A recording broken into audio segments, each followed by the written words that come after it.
10,000 के ऊपर केसेस, 13,000 जो है 13,000 के करीब अभी भी इन्फेक्टेड है। रिकवरी रेट देश के सबसे कम रिकवरी रेट में एक है, दैट इज 33%। और 180 से ऊपर मौत हो चुकी है, ओवर 180 डेथ्स। ऐसे में आज से लेकर एक लॉकडाउन, आपने टोटल लॉकडाउन अनाउंस कर दिया है, which is a welcome step. इस समय और कोई विकल्प आपके पास था नहीं। आप इस सिनेरियो को कैसे देखते हैं? How do you see it evolving?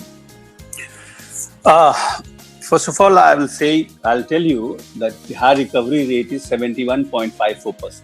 It is not 33%. We are doing well as far as recovery is concerned. As CM has already directed to increase the number of tests from 10,000 to 15,000 per day. Rapid testing kits have been made available to all districts. Now they can get results within half an hour. Many private labs like Sane Diagnostics and everybody has been allowed to do tests. So we are keeping everything into consideration, and we are doing the best whatever we can do it.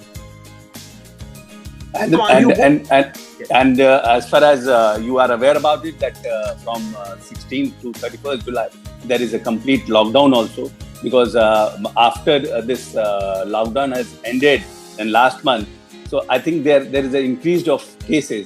So after that, with proper deliberation with senior official and appraisal of the situation, there is a complete lockdown now in Bihar. 30 lakh migrants have returned to their home state. And I can understand that for even a prosperous state, it would be a nightmare. और 30 lakh migrants एक साथ पहुंचे, और उसके चुनौतियां, because they came by train, by road, and many of them, when they came to the rural areas, for the first time in those areas, you had COVID cases after they reached there. Now,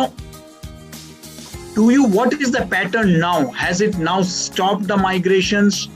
Are there outbound? Because we come across news reports that you have many migrants who are now returning back to their respective workplaces, whether it is Hyderabad or the big cities. Do you see that happening? Can you just tell us about, because you have been the worst victim, if one may say, of the migration problem. First of all, I'll tell you the situation right now. The government has taken all the preventive measures. As the data shows, Bihar has contained spread in a better manner than many states having better financial health and medical infrastructure. It is densely populated state which has been largely influx of people from other states also. And I'll tell you that in last month when the quarantine centers in block panchayat have helped us a lot. Primarily 5,300 is being spent on every individual in the quarantine center. Yesterday in India, 32,000 plus cases increased in one day. Hence, it is not a Bihar-specific phenomena that Bihar is getting more worse. It is all over India. It is spreading, and I think there was earlier also there was scientists, they have predicted that in July that there is an increase in COVID cases in India. So we are keeping everything in our mind, whatever predictions are there, whatever people used to say that in July, August there is a. But I think we are doing our best, and we are trying to keep things under control. Confirmed cases 20,000 plus है, active cases 6,000, 7,000 के आसपास है, recovery cases 13,000, मतलब 65%. That is the statistics I have. 65% of cases are recovering, and the deaths are 180, which is 0.008, which is to my mind very सराहनीय. मेरे ख्याल से बहुत सराहनीय है. दूसरी बात मुझे आपके सबसे बड़ी अच्छी लगी कि आपने स्ट्रैटिफाई कर दिया. ब्लॉक कैटेगरी ए किया, पंचायत बी किया, विलेज कैटेगरी सी किया. आपने एबीसी लोगों को पढ़ाई, एबीसी ऑफ कोरोना मैनेजमेंट पढ़ाई. कि जो वहाँ पे जो टेस्टिंग, जैसे पटना में देखिए तो पीएमसी और एम्स में लिमिट कर दिया है कोविड टेस्टिंग, या इवन एडमिशन भी बड़े लिमिटेड हॉस्पिटल्स में कोविड सेंटर अलाउ किया है.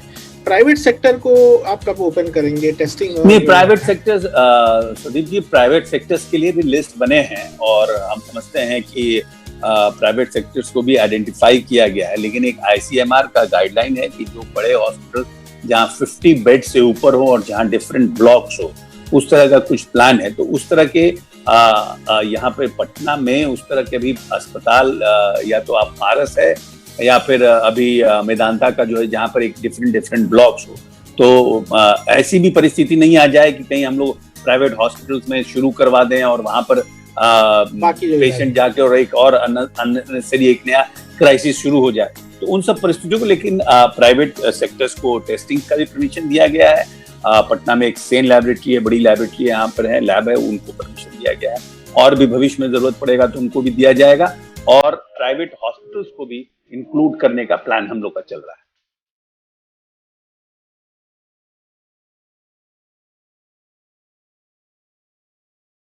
About what exactly is herd immunity? Because there are so many definitions. According to you, what is herd immunity? So it's a indirect protection from infection conferred to susceptible individual when a sufficiently large proportion of the immune individuals exist in a population. That means कि indirect protection एक population है जिसमें कुछ लोग हैं, कुछ लोग either immunity पा चुके हैं थ्रू आइदर नेचुरल इन्फेक्शन से या अदर वे से। अभी हमारे पास सिर्फ नेचुरल इन्फेक्शन ही है, अदर वे कुड बी और वैक्सीन। सो जो इम्यूनाइज नहीं है उनको भी इनडायरेक्ट वे में प्रोटेक्ट करना इज ए हर्ड इम्यूनिटी। अगर उनको हम प्रोटेक्ट कर पाते हैं तो, और ये कैसे होता है जब लार्ज लोगों को हम इम्यूनाइज कर देते हैं। इस कंसेप्ट को समझने के लिए थोड़ा सा मैं लोगों को बताना चाहूंगा कि कैसे होता है। There are two scenario here. The first one is top पे जो है हमारा ये सिनेरियो है कि ये है कंप्लीटली ससेप्टेबल पॉपुलेशन है जो ब्लू कलर से दिखाई दे रहा है। उसमें एक इन्फेक्टेड पर्सन आ रहा है, वह जो है 3 से 4 लोगों को इन्फेक्ट कर रहा है। ग्रेजुअली यह जो है इन्फेक्ट करता जाएगा पूरे पॉपुलेशन, एंड देन ये जो है आपका जो इसी में लास्ट ये हमारा ये है कि देखिए यह जो है एक तरीके से सबको इन्फेक्ट कर दे रहा है, मेजॉरिटी ऑफ पॉपुलेशन को। इनमें से चूंकि कोविड का अगर हम ये लें तो सेल्फ लिमिटिंग डिजीज है, खुद हम इम्यूनिटी डेवलप करते हैं और कोई स्पेसिफिक ट्रीटमेंट हमारे पास नहीं है, इम्यूनिटी डेवलप हम उसके अगेंस्ट करते हैं। सो ये जो येलो कलर में है ये जो है इम्यूनिटी डेवलप कर रहे हैं, रेड कलर अभी भी इन्फेक्शन को दिखा रहा है। इन अनदर सिनेरियो ये सपोज ऑलरेडी ये लोग इम्यूनिटी हैं, जो येलो कलर से हैं उनको इम्यूनिटी मिल चुकी है। जो इसमें भी ब्लू कलर है उनको भी इम्यूनिटी नहीं मिली हुई है। सेम पर्सन अगर इन्फेक्टेड एक पर्सन यहाँ आता है, so because of majority of people are here immunized, क्योंकि ऑलरेडी उनके पास इम्यूनिटी है। सो वह सिर्फ नेक्स्ट में देखिए वह एक को इन्फेक्ट कर पाता है, ये ससेप्टेबल उसके कांटेक्ट में आता है। बाकी उसके चारों तरफ चूंकि ससेप्टेबल पॉपुलेशन नहीं है इसलिए इन्फेक्शन तो जाता है बट वहां इन्फेक्शन हो नहीं पाता है। नेक्स्ट ये अब जब वो आदमी एक ही को इन्फेक्ट कर पाया, अगले स्टेप में वो और किसी को नहीं कर पाया क्योंकि उसके चारों तरफ जो है। सो ये लोग सारे जो हैं, जो बाकी लोग पॉपुलेशन में ये हैं, आप लास्ट फिगर में देखिए ये जो है इनडायरेक्टली प्रोटेक्ट हो गए इस इन्फेक्शन से। इसी को हर्ड इम्यूनिटी कहते हैं कि जो लोग कुछ पॉपुलेशन के लोग जो इनडायरेक्टली प्रोटेक्ट हो जाते हैं उनको उनको कोई इम्यूनिटी नहीं डेवलप हुआ है बट इनडायरेक्टली प्रोटेक्ट कर रहे हैं बाय अदर्स जिन्होंने डेवलप कर लिया immunity. This is the herd immunity. Immunity we have got because of a lack of obesity which we should maintain, and secondly this is the age. Third thing which is coming up now which is also giving some idea about herd immunity as that there are certain other coronaviruses which also gives cross immunity, and this also got this emphasized, this theory hypothesis got more emphasized when they started making the vaccine and also when they started making the antibodies for the antibody test. They found that there was a lot of similarity from the earlier coronavirus. Even जो सर्दी खांसी जुकाम होता है उसका भी जो virus होता है ये कोविड वायरस से काफी कुछ मिलता जुलता है, तो उससे भी हमको इम्यूनिटी मिल सकता है। और ये हो सकता है कि ये जो डेवलपिंग कंट्रीज में हमारे पॉपुलेशन डेंसिटी बहुत ज़्यादा है, मिक्सिंग ऑफ पीपल है, So there are infections, these past infections with other coronaviruses may be protected. And these are all hypotheses, but these hypotheses are coming up in a big way, which can also contribute to herd immunity. If we are not opening school, colleges, and if we are making people inactive because of lockdown and other restrictions, is it contributing in a negative way to the whole immunity issue and the COVID infection? With all these closing school, colleges, or all through lockdown, etc., we are just delaying. We are not preventing any case. We are just delaying for a few months, and at a cost, huge cost of the society. So, इसकी कोई जरूरत ही नहीं है. Why we are closing school, colleges, etc. आप doctor Banerjee ने बताया और सभी लोगों ने जैसा बताया कि ऑलरेडी जो है इनमें जो है डेथ रेट बहुत कम है, इम्यूनिटी पॉपुलेशन की ज्यादा है, एल्डरली कम है. जैसे यूरोप में क्यों डेथ्स ज्यादा हुए? क्योंकि वहां पे जो है elderly population above 60 year 25% population, Sweden में 25% पॉपुलेशन इज एबव 60 ईयर्स, उनमें डेथ रेट ज्यादा है. हमारे यहाँ only 8 to 9% population is above 60 years. So young population ज्यादा है. तो हमें जो है थोड़ा मौका देना चाहिए था नॉर्मलसी लाने के लिए. जितना जल्दी हम हर्ड इम्यूनिटी ये करेंगे, लाएंगे, उतनी जल्दी नॉर्मलसी होगी. एंड शायद मुझे लगता है कि दिल्ली जैसे शहर में जहां पे काफी हद तक हमने कंट्रोल कर लिया है through herd immunity, definitely through infection, वहां पे तो अब एक शायद बाकी स्टेट के लिए भी एक एग्जाम्पल होगा अगर यहाँ पे वो स्टार्ट कर देते हैं स्कूल कॉलेजेस को खोल के कि देखो कुछ नहीं होने वाला है. There will be some increase of the number of the cases, but you have to accept all this. This herd immunity in India, when do you think that we can achieve herd immunity against COVID? This would be at different phases. Like first, now Bombay is achieving herd immunity. Now earlier Bombay was contributing 66% of the cases in Maharashtra. Now it is contributing less than 20%.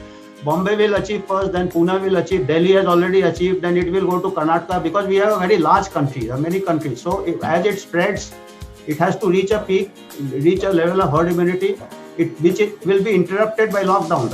I mean, provided there is no, so interrupt lockdown, we have to prevent the deaths also. Even children, if you open the schools, there may be some children with, say, on chemotherapy, there may be some children with malignancy, they should be protected. Children with severe morbidities should also be protected. And for that, we require overall very good health services. Health services for treating the diabetes. Uncontrolled diabetes will succumb to COVID. Uncontrolled hypertension will succumb to COVID. This happened in the USA. Most of the deaths were in the minority population in USA because they were not having access to healthcare. Entire country, if you see, सारे state एक जैसे नहीं हैं. So different state will behave differently. Like he rightly said कि दिल्ली में हो चुका है, Mumbai we are going to, then Maharashtra, then Tamil Nadu, but North East states, except your this जो पहला है हमारा क्या नाम है, Assam, except Assam and other part of North Eastern states, अभी जो है क्योंकि infection rates are low because of this lockdown etc and other and non-pharmaceutical interventions, उसके कारण से लो होने के कारण से वहां पे अचीव होने में भी टाइम लगेगा. सो कंट्री में एक साथ हम अचीव नहीं करने वाले हैं. डिफरेंट स्टेट जो है डिफरेंट टाइप पे टाइम पे अचीव करेंगे ये हर्ड इम्यूनिटी को. Thank you, sir. Thank you. I think there is no end to it. It's a very interesting discussion. Thank you again. We'll see everyone, all the participants. Thank you for holding on for another 1.5 hour. Very fruitful discussion. We'll see you again in the next episode of Healthy Samvad. Thank you, everyone. Thank you, Shankar. Thank you, Shankar.